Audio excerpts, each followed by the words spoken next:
Hey everyone, thank you for stopping by. Living to Do's review of Married at First Sight, Season 17, Episode 11, called Taking It Day by Day. And we took it hour by hour.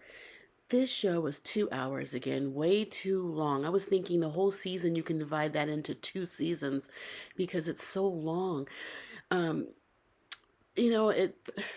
Ugh, not a pleasant surprise. Anyway, before I get started with this review, please like the video and subscribe to the channel. I would really appreciate it.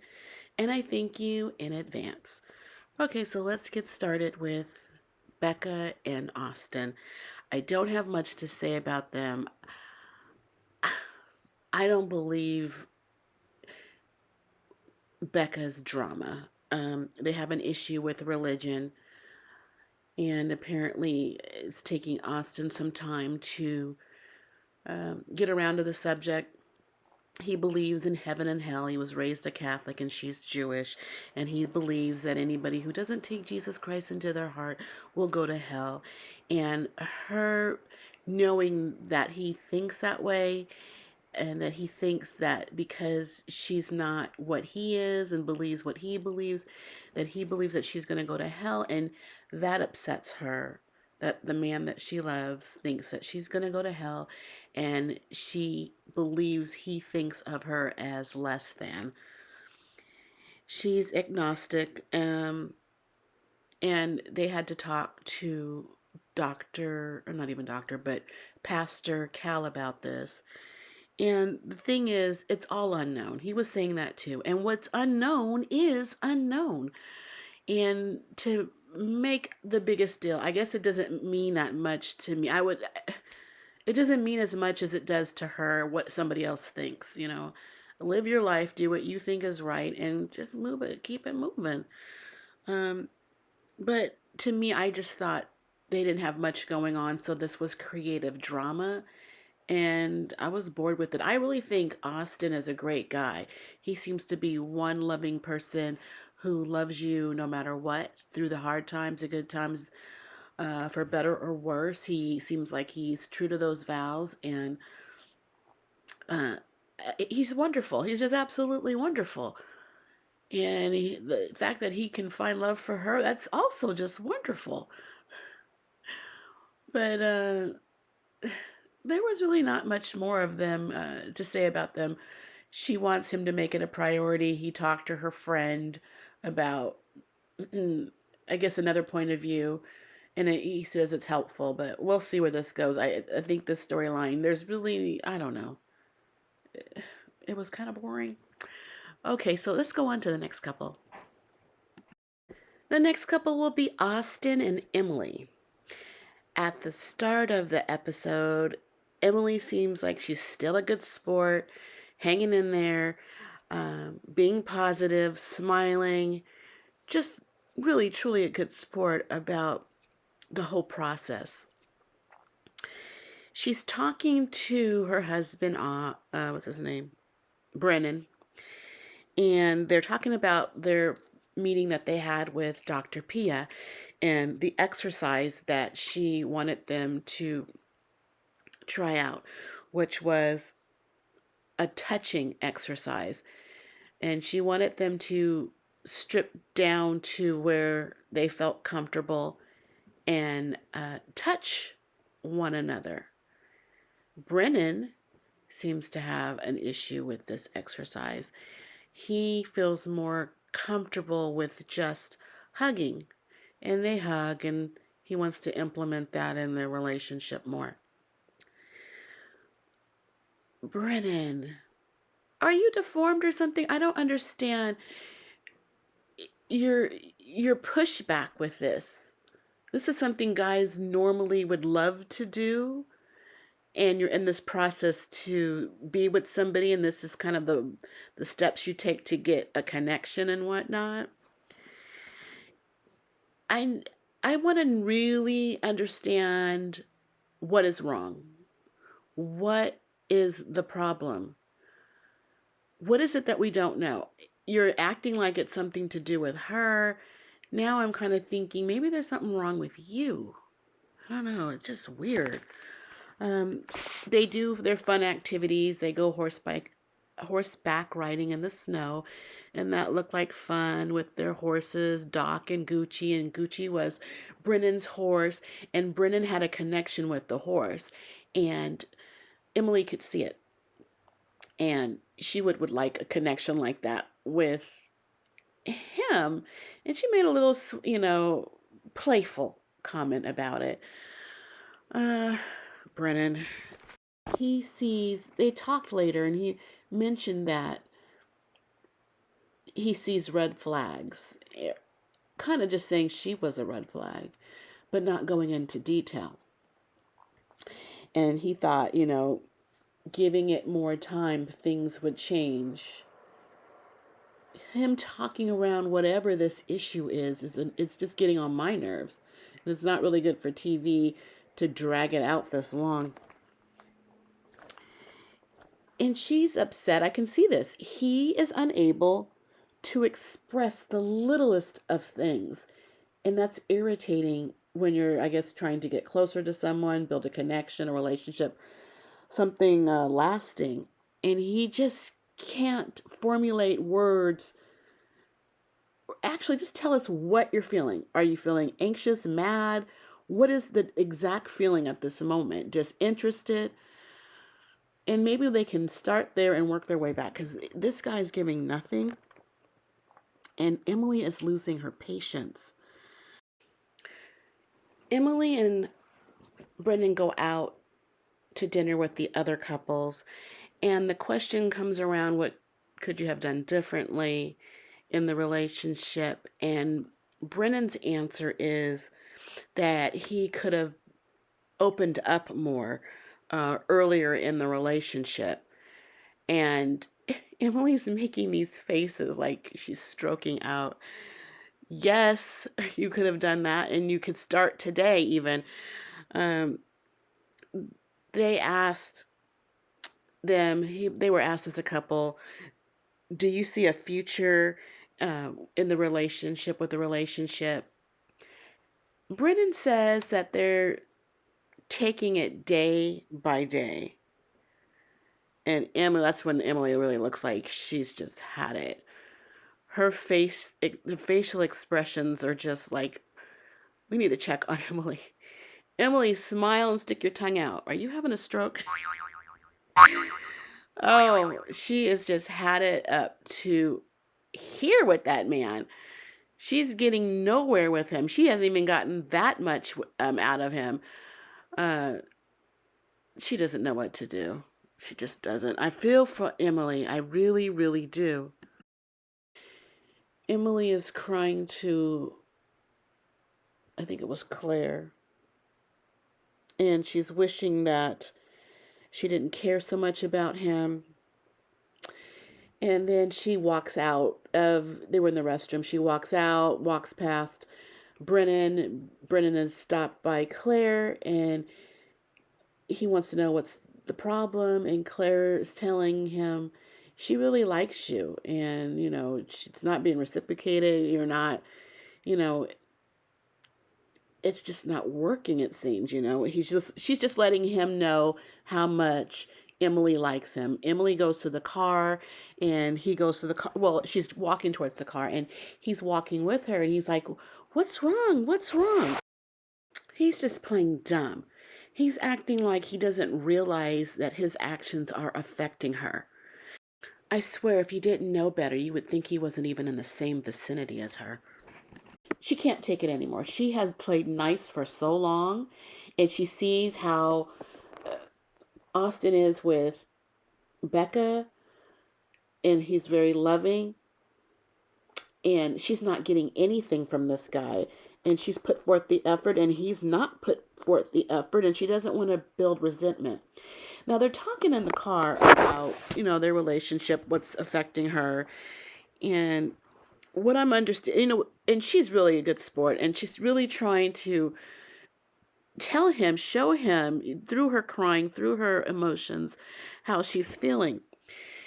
I give her props for that. It just, with her too, she just didn't sound very mature in the conversation. Um, it was a bunch of like. I'm like this. I'm like this. I'm feeling like every. I mean, there's so many words in a sentence. I don't know how many times she said the word like. It was childlike. It was. It just sounded immature. It sounded like a high school girl trying to save her relationship with her boyfriend. It didn't sound like a married couple at all. But I just feel for her. Other than that, she's in it. She's, as far as her being there and being available and being open and vulnerable, she's mature in all those areas. It's just when she's talking about it, she just really sounds incredibly young. Um, but that is it for this couple. Let's go on to the next. All right, the next couple is Claire and Cameron.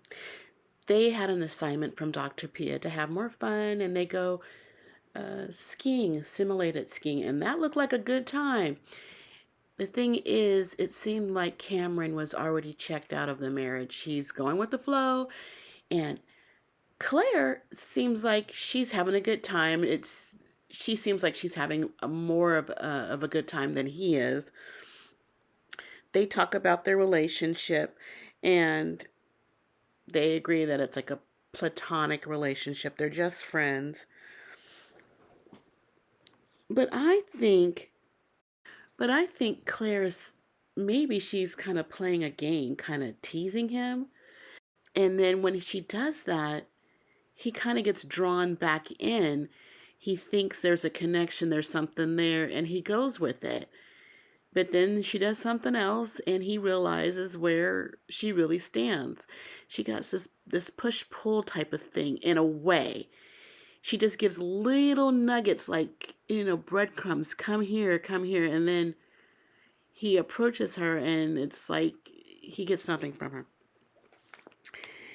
Now they talk to the wayward couple, Lauren and Orion, separately. Lauren is talking to Emily, and Cameron's talking to Orion, and they're giving some good advice to them. I think Lauren really wants her to stay in it a little bit more because of the what ifs. What if I did that? What if I did this? But Cameron's telling Orion that he needs to advocate for himself. Uh, these are his feelings that get stomped on. She walks on him at her leisure, whatever. She doesn't, I know she knows that she's not really connected, but she seems to be like, well, I hate to say like, but she seems to be playing a game a little bit. I'm thinking she wants to stay on TV. Maybe it's for the check, because I just get that sense. She's teetering that line. I gotta reel him in a little bit and then cast him out. Just a little bit. Just a little bit. She cries during this episode, and she's crying because she says she can't meet him where he's at. But he's made up his mind. He wants a divorce. And she starts, when I'm thinking when she's crying that, is she crying because of the potential loss of her marriage? Or does she feel like a failure and she can't string him along the way for this process? I don't know. They went out with their friends as the group dinner, the three couples anyway, and they informed them that they are separating. So I just think I feel sorry for Cameron. He was been played with. His feelings have been played with. His heart has been played with. And and Claire, as a therapist, you would think you would be a little bit more emotionally intelligent than what you've displayed in this season. She's just been a disappointment. You would expect more. I think she overthinks things so much to the point where she talks herself out of too much. She doesn't let herself go. And that's what she needs to work on. Okay, on to the next. All right, they brought Michael back this episode, the man who was left at the altar, and he spoke with Dr. Pepper and Pastor Cal. And they told him, they're very sorry, very sympathetic to what transpired at his wedding. They said that he handled it with class at the ceremony. It was very classy. And I have to agree, to stand up in front of all those people, half of them you didn't even know, and be humiliated like that. I thought he did. He was very, very, very, very classy. He put himself in the bride's shoes, and he felt sympathy for her. So, really classy guy. He explained his emotions, just very emotionally intelligent. Just one thing I didn't like were those floral pants that he came in wearing to the meeting. Not my man. No, my man couldn't do that. And I thought to myself, I really loved how intelligent he was, how emotionally intelligent he was. But the quirkiness was too much for me. So if you had to choose between a quirky and an intelligent man, but he was quirky, or maybe a man who wasn't as emotionally intelligent as you were, but sexy AF, what would you pick? I don't know. I might have to go with the sexy man. I just can't do quirky. But I love an emotionally intelligent man. Ugh, but I can't do quirky. I know that for sure. He's just so thoughtful, this guy. Really a good guy. His views on marriage hasn't changed, even after his experience. He knows his worth and value, and he wants to find a worthy woman. And I don't think that's really hard to do. There's plenty out there. It's the other way around. We're hard pressed to find a worthy man. I swear to God, it's only like 4 of them out there. There's just, the men out here these days are just lacking in so many areas. He's looking for a sweet and silly woman. I see that. It would be really cute for him.